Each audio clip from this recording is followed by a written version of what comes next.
Hi everyone, कैसे हैं आप सब? I hope you are doing very very good. इस चैप्टर में क्या कवर करेंगे हम?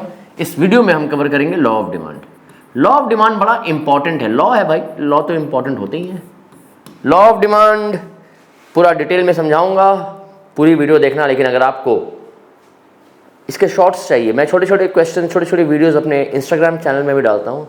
इंस्टाग्राम में मेरा अगेन नेम सेम है, इको सीखो, आप जाना सब्सक्राइब करो। शॉर्ट्स में डेली डालता हूँ, उसमें इंपॉर्टेंट कंसेप्ट डेली डालता हूँ और सबसे इंपॉर्टेंट चीज़ उसमें इंपॉर्टेंट क्वेश्चन डिस्कस करता हूँ मैं, जो आपको एग्जाम में आ सकते हैं। तो क्योंकि यूट्यूब में डिटेल में वीडियो डालता हूँ, वहाँ शॉर्ट्स डालता हूँ, दोनों काम किए हैं, आप उसको भी सब्सक्राइब कर लेना। चलिए, लॉ ऑफ डिमांड क्या है? Law of demand says that there is an inverse relation between price and quantity demanded. मतलब प्राइस के बढ़ने से डिमांड घटता है, प्राइस के घटने से डिमांड बढ़ता है। बट ये इनवर्स रिलेशन तभी एग्जिस्ट करेगा when factors other than price affecting demand remains constant। देखो ये कीवर्ड है, अब कीवर्ड है, मैं इसको हाईलाइट भी कर रहा हूं। ये कीवर्ड इसीलिए है क्योंकि अगर आप ये नहीं लिख के आते हो तो आपको मार्क्स नहीं मिलेंगे, चाहे कुछ भी हो जाए, क्योंकि आप मेन चीज मिस कर दोगे। अगर देखो, inverse relation between price and quantity demanded ये हर समय नहीं होता है, ये तभी होगा जब अदर फैक्टर्स आर कांस्टेंट। मैंने इसको डिटेल में समझाया है फैक्टर्स अफेक्टिंग डिमांड में, प्राइस वाले फैक्टर में। आप उस वीडियो को देखना, आपको ये चीज़ अच्छे से समझ में आएगी। फिलहाल मैं आपको शॉर्ट में बताता हूँ कि price, law of demand says that price और डिमांड में इनवर्स रिलेशन है, but inverse relation will exist only when this happens. और इसको हम टेक्निकली क्या कहते हैं? अदर फैक्टर्स रिमेनिंग कांस्टेंट को हम कहते हैं सेटरिस पैरिबस। क्या कहते हैं इसको हम लोग? सेटरिस पैरिबस। सेटरिस पैरिबस का मतलब ही होता है अदर फैक्टर्स रिमेनिंग कांस्टेंट। तो प्राइस और डिमांड में इनवर्स रिलेशन तभी होगा जब factors other than price affecting demand remains constant. तो देखो, अगर ये 6 मार्क्स का क्वेश्चन आता है लॉ ऑफ डिमांड, तो लिखना कैसे भाई? आप कुछ भी लिख के नहीं आ सकते हो 6 मार्क्स में, या 6 मार्क्स में खाली लॉ लिख के आ जाओगे, मार्क्स नहीं मिलेगा। 6 मार्क्स में समझना क्या है, क्या पूछा है? डिमांड का लॉ पूछा है ना, तो डिफाइन कर दो डिमांड को सबसे पहले। इसके आपको आधे या 1 मार्क्स मिलेंगे।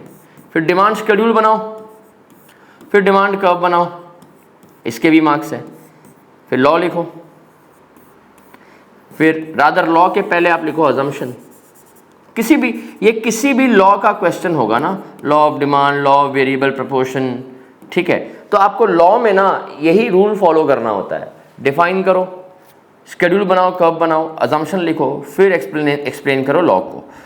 तो ये आपका फ्लो होना चाहिए। अगर आपका ये फ्लो नहीं है तो मार्क्स नहीं मिलेंगे, क्योंकि लॉ में अगर शेड्यूल नहीं बना रहे हो, कर्व नहीं बना रहे हो, मार्क्स नहीं मिलेंगे।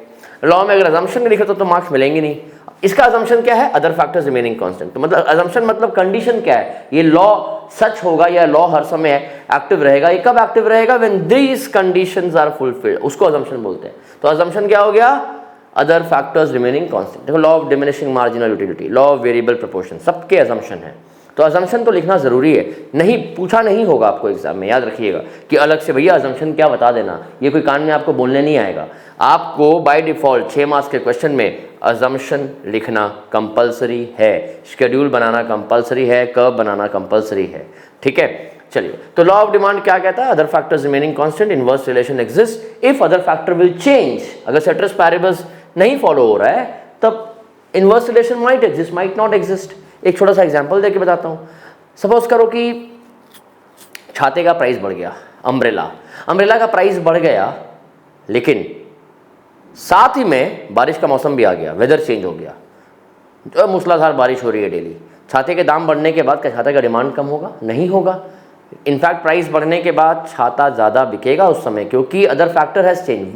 विच other factor has change? The weather has change.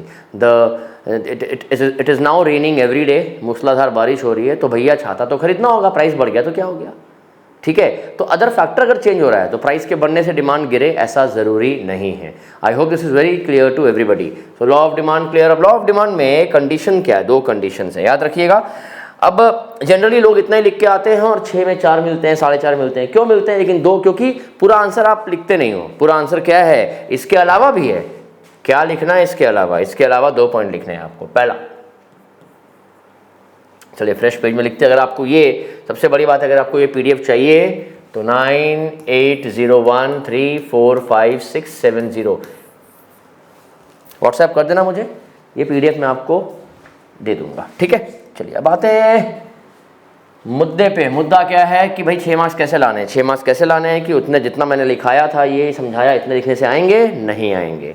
क्यों नहीं आएंगे? क्योंकि दो इंपॉर्टेंट चीज लिखना जरूरी है। पहला कि लॉ जस्ट एक्सप्लेन्स दी और law shows the directional relation between price and quantity demand. ये डायरेक्शनल रिलेशन है, it does not explains the magnitude of the change in price and quantity demanded. खाली डायरेक्शन, मतलब लॉ ये कहता है कि price के बढ़ने से डिमांड गिरता है, प्राइस के गिरने से डिमांड बढ़ता है। ये डायरेक्शन ऑपोजिट रहता है।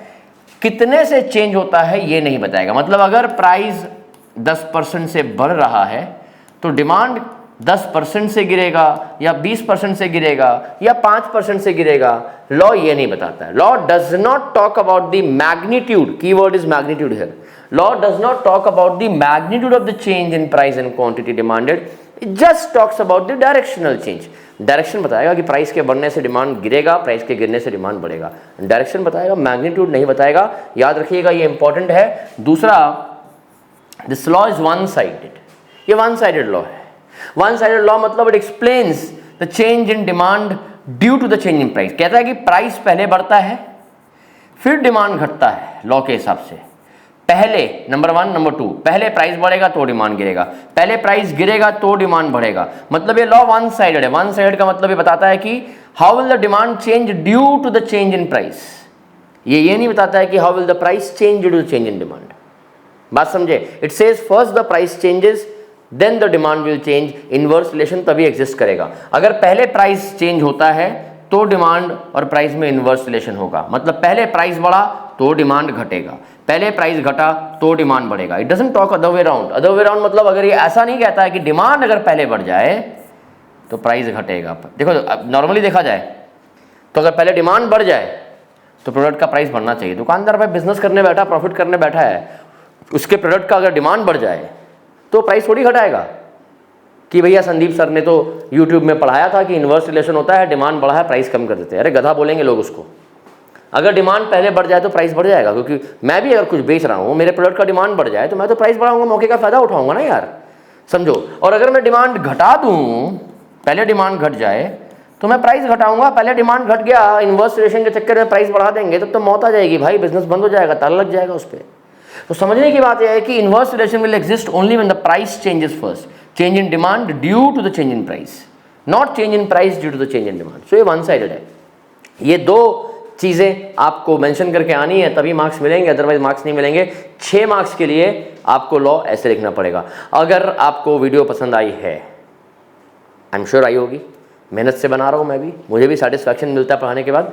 तो जब समझ में आ जाता है वीडियो आपको पसंद आएगी कि नहीं आएगी, ठीक है। जब मैं क्लास भी लेता हूँ तो समझ में आ जाता है क्लास लेने के बाद क्लास आज सही हुई कि नहीं हुई। कई बार ऐसा मुझे भी लगता है कि क्लास लेने के बाद मज़ा नहीं आया आज यार, कई बार लगता है क्लास लेने के बाद मज़ा आ गया, है ना। तो वो मुझे भी समझ में आता है, मज़ा आया, मुझे ये क्लास लेके मज़ा आया आपकी। अगर आपको वीडियो पसंद आई है तो फॉरवर्ड कर दो यार।